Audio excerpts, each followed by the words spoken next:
Hello guys, in this video I am going to show you how you can create vintage effects using different options in Illustrator. Alright, let's start. Okay guys, if you see on the comment of this video, there is a link from where you can download this document. I create this document and there are many different artboards that you can follow step by step with all the parameters and the settings that I did for every single step, okay? It's a complete document that you can download. All right. What I'm going to do first, I am going to create a rectangle. What I have to do, I have to select here the rectangle tool, and I am going to draw a rectangle on this area. Okay, then I'm gonna go back to the selection tool, and I am going to open from the window menu the gradient panel. In this panel, you can see if I click on this gradient, will apply the linear gradient. Okay, but here I have different options and I am going to change to the radial gradient. And then I am going to change the colors that I have here. On the left, the white, I'm gonna double click and I am going to add a different colors. You can select from this spectrum, but before I select from that spectrum, on the top right, if you click there, you can change from different color modes. For example, you can use RGB, HSB, and CMYK. I like to work with the HSB, it stands for hue, saturation, and brightness. I am going to move all the sliders to the center, and here I can decide the color that I want on the center. I'm gonna go here to the left to put something a little more orange, and then I can add a little more brightness and saturation, something like this. Okay, if you want exactly the same color, here I put the color code that you can put in this area. For example, if I want this color, I can just highlight this and I can type FFA557, enter, and you will have the same color that I have here on this part. The same thing for the right. If I click there, I can double click, I'm gonna open this panel. Okay, and from here I can type that 80, 40, 40, enter, and I have exactly the same color, okay? Or you can select another color, is whatever you want. In addition, there is another thing that I did here. If you see, the vignetting is more on at the corners because it's not a perfect square, it's more kind of a rectangle. And if you see here, you can select the gradient tool. Okay, and if I position my mouse over the rectangle selected, one thing that I can do, I can position my mouse here on the top and I can enlarge my gradient like this, and it's going to create kind of an ellipse. Okay, I am going to enlarge a little more, something around 130-ish. Oh, by the way, I forgot to remove the stroke, the border color, that I can go here to the appearance. I can click on this swatch and select non-color. I am going to remove this and I'm gonna go here to the next step, and this is the idea. This is what I have to create. In order to create this, I am going to select the transform effect. First, I am going to create a simple rectangle like this. Okay, this rectangle, I am going to reset the colors because I don't need the gradient inside. There is a quick way to reset the colors, and is clicking on this little icon at the end. If you see here on this part on the left, at the end of the toolbox, okay? And the shortcut is to press the key D as in Daniel. Of course, I don't need black on the border. I am going to put here none, okay? And then for the fill color, here I can select whatever color that is here, but I'm gonna go to the color mixer or the color palette, and I'm gonna put the same color that I have here, AE3434. Enter. And then what I'm going to do, I am going to select the direct selection tool, because with the direct selection tool, I can select one anchor and I can move this anchor. That is the idea. But what I'm going to do, I'm gonna draw a selection. What that means, I'm gonna put my mouse here, I'm gonna click and drag and draw a selection, and that is going to select both elements. And there are different ways that you can put those together, okay? But in this time, I am going to select the scale tool. If you see here, I have the rotate tool, and inside I have the scale tool. And the scale tool, if you select that tool, you can put the mouse around outside and click and drag towards to the center of that shape, Okay, not until the end, finish maybe a little of angle, something like this. If I select the magnify class or the zoom tool, I can start zooming and I can see those are not together, okay? And you can do a little more if you want. Again, position the mouse outside, click and drag a little inside. All right, I'm gonna go back to the selection tool, and now I am going to transform effect. Guys, we can access from the effects from here, and also if the object is selected, you can access on the effects from here, okay? And the effects that I'm going to use is distort, transform, and inside I have transform, okay? And here, one thing that I can do, I can transform, double check the preview is selected on this part, because what we're going to do here, we're going to change the angle, okay? If you see here, I can change the angle, but I can change the angle, but I am going to select this reference point, and what's going to happen is going to rotate on relationship of that reference point.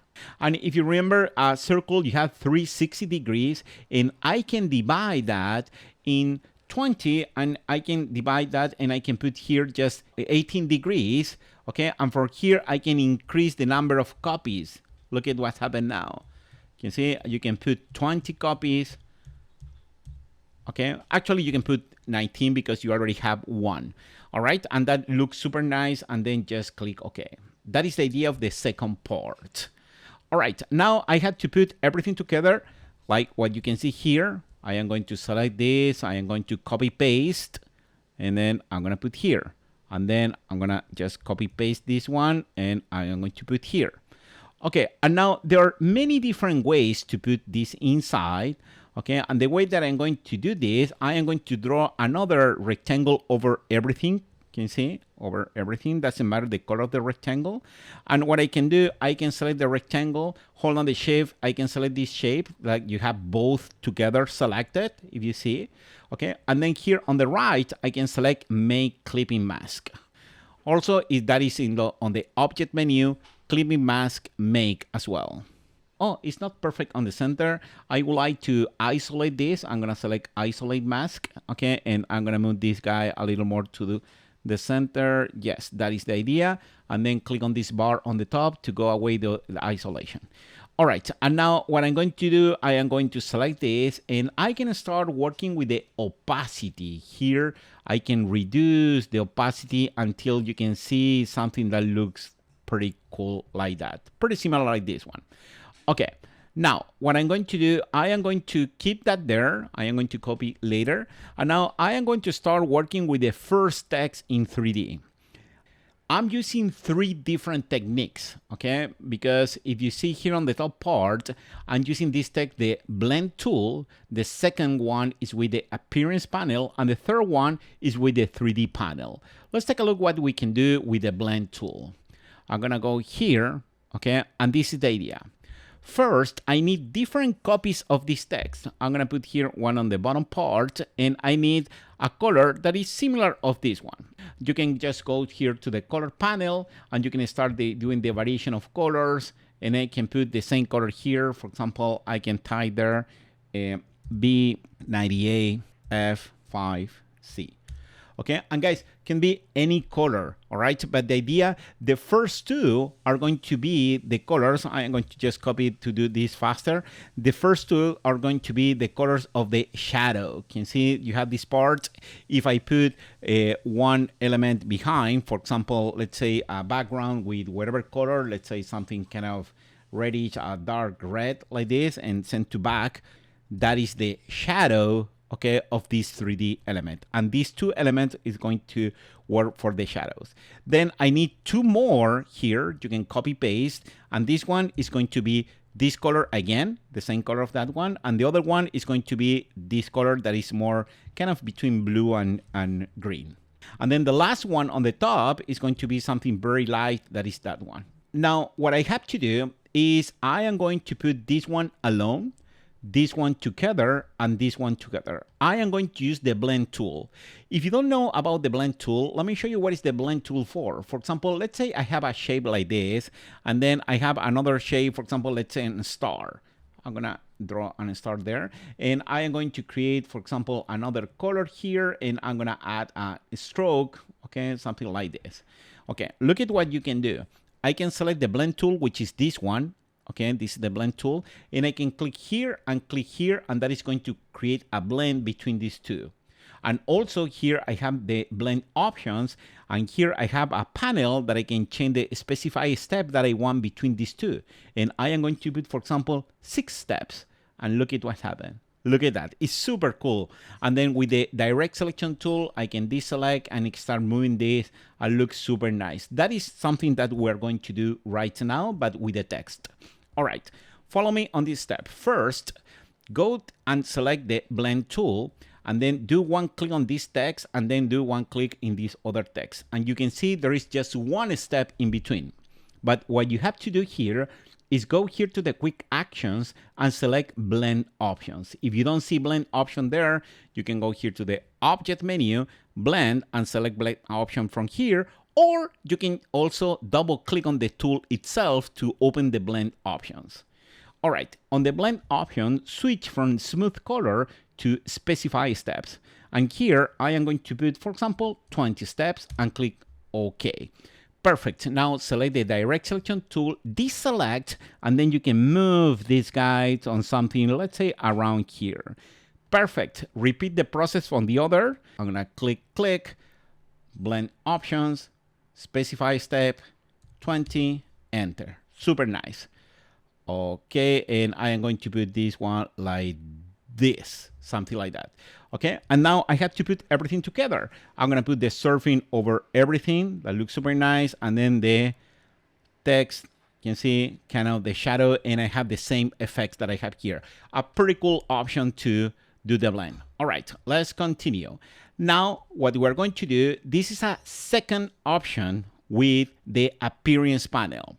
Here, what happened here, if you saw on the blend option, I had to duplicate many times the same word. Instead to duplicate many times, what I can do, I can use the appearance panel, and I can create different kind of layers inside the same object. It looks like the layers, but this is not the layers panel. This is the appearance panel. Okay, let me show you the steps, what you have to do. First, I select just one element like this, and I am going to open, okay, from here, from the window menu, the appearance panel. Okay, here on the appearance panel, I don't have fill and stroke, but what we have to do, the process to see fill and stroke here, first, I have to remove the colors on the appearance here. It's kind of weird to do that situation, because if you have an element like this, like a star, you can see you have fill and stroke here, and you can create more fills and more stroke from the bottom part. However, if you select one text, you don't see fill and stroke. But there is that workaround that first you have to remove the color from the appearance option of the properties, remove this, okay, you don't have color, and then add a new fill, and now you have fill and stroke. It's like a workaround. All right, the first colors that I'm going to put here, I am going to put that color. Okay, this is the color 297770. Okay, this is the color. And here, this is the principal color. The only thing that I'm going to do here, that you can see the color is there, is I am going to apply a little of drop shadow. Okay, that is something that I can go here to the effect. I have here stylized, but is this stylized, guys? It's not the one on the bottom.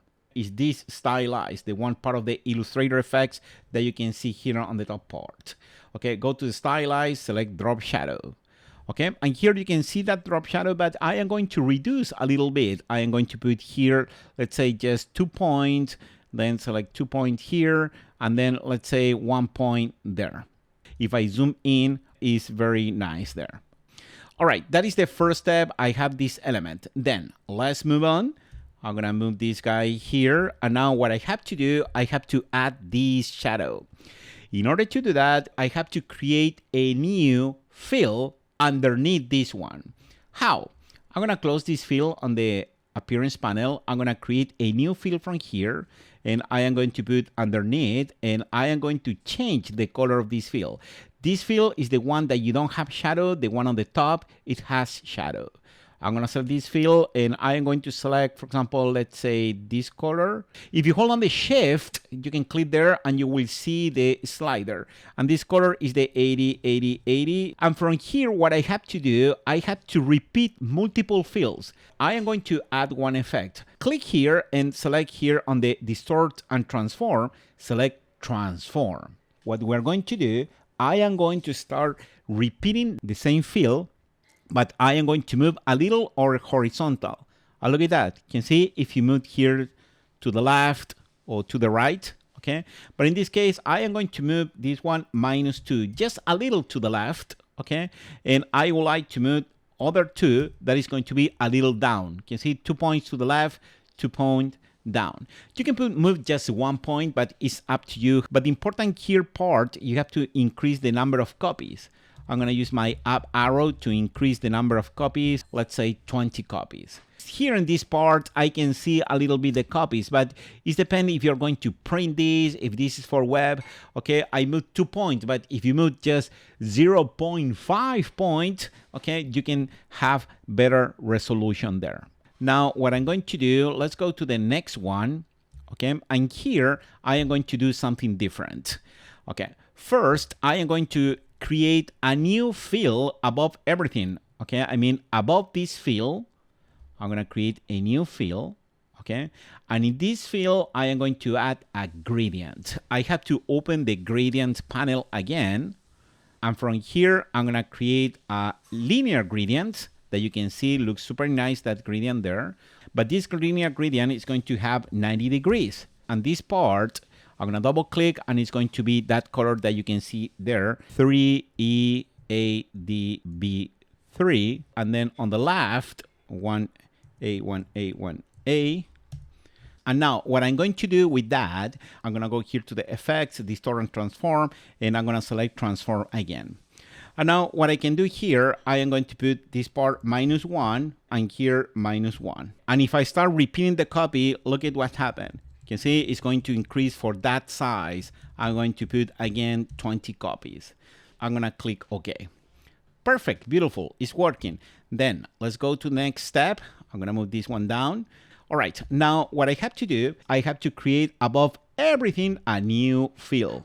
Here on the left, I am going to apply a color that is 9E892C.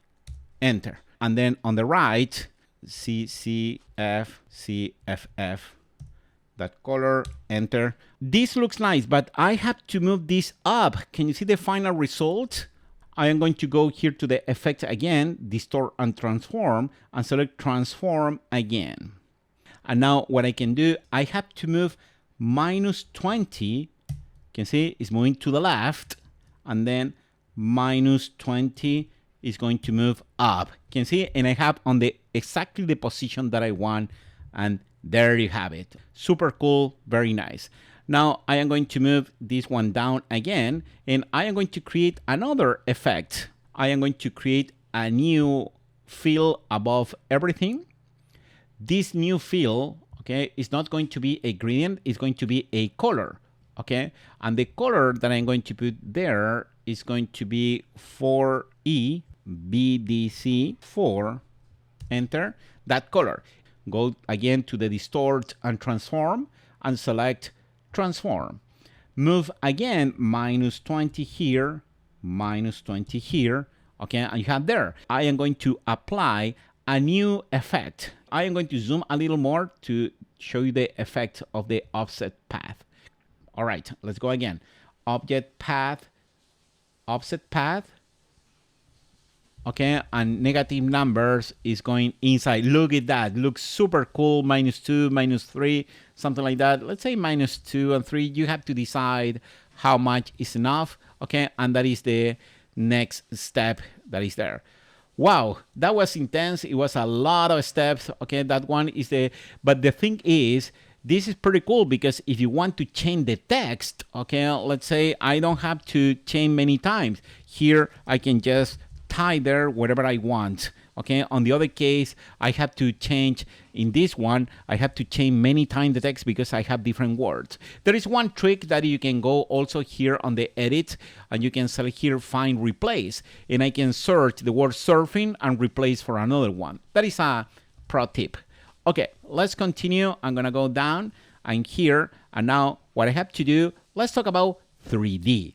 First, what I'm going to do, I am going to apply for this color. I'm going to do quick. I'm going to just select the color there. I don't need the appearance. I don't need the gradient. Okay. And here, when you have this selected, I am going to apply also the stroke. Not right now. Okay. I am going to keep this color just a reference. I am going to apply later. We're going to use the 3D panel. You can go here to the window and select 3D and materials. And from this panel, you can do different things. In this time, what we're going to do, we're going to select from here, extrude. Okay, I can see the text with just a few clicks. It's pretty cool. But then here, what I'm going to do, I am going to expand this, and I am going to start here from the front. Okay, front, you don't see the effect. I am going to zoom more. Okay, that is selected. But what I'm going to do, I am going to move, I'm going to put my mouse directly here on this bar, and I can click and drag a little to the left, and then this bar, and click and drag a little up. And you see, now you can see that 3D effect, and also I can increase a little bit the depth. You can see the depth here. I am not going to apply a lot, maybe a little more, let's say like this, a little more there. Okay, and it's looking good. I am trying to create this effect. Let me show you here on this part. If you see, the border is a little different because it looks different colors. What I can do, I can change the color on the stroke. If I add a color, which is going to be this color, I'm gonna click here on the stroke. Okay, I'm gonna select the values, and I am going to put here 297770. Okay, and that is going to add a stroke. Oh, actually, it's to the other way. I am going to move like this. Then what I can do, I can apply this shadow. What I have to do here in this part, you have the object, materials. Here, guys, it's very cool that you can apply all these materials, but I'm going to keep it simple, and I am going to go here directly to the lining, and here from the lining, I can change the direction of light, moving this dot over this sphere. And from here, if I scroll down, I can select shadows, and I am going to activate the shadow. Here, first, I am going to move this one to be more close to the element. If you see the shadow is cut on that part, what I have to do is scroll all the way down, and I have to increase the shadow bound to include everything there. I can continue applying different things, guys, but the idea on this tutorial is to show you all the steps that you can put this pretty cool effect. And then at the end, select the background, put here on this part. Then you can select the text that you selected here. Okay, I'm gonna put over here. Okay, then I'm gonna select the second text that is here. Okay, I'm gonna move this pretty small, but you got the idea. And then I am going to move here the 3D as well. I'm gonna go here. Let me just move all this part. I can move this one to this part. This one I am going to put on the top of everything like this. Okay, and then I am going to paste the last one that is there. Okay, this is going to happen with the shadows. What I have to do, I have to go to the appearance panel. I have to take a look to the shadows, and here, and the opacity, I have to select from here, multiply. And for this one that I have all this, the one that is going to be the shadow, I can apply the opacity again, multiply. And then I can put back this element, and then the one that is over everything. You can see this is the tutorial, this is the idea. I can continue playing around, but the idea is to show you how you can create like a vintage effect in 3 different ways using Illustrator. All right, guys, I hope you like this tutorial. Give me a thumbs up, subscribe to my channel, and see you on the next one.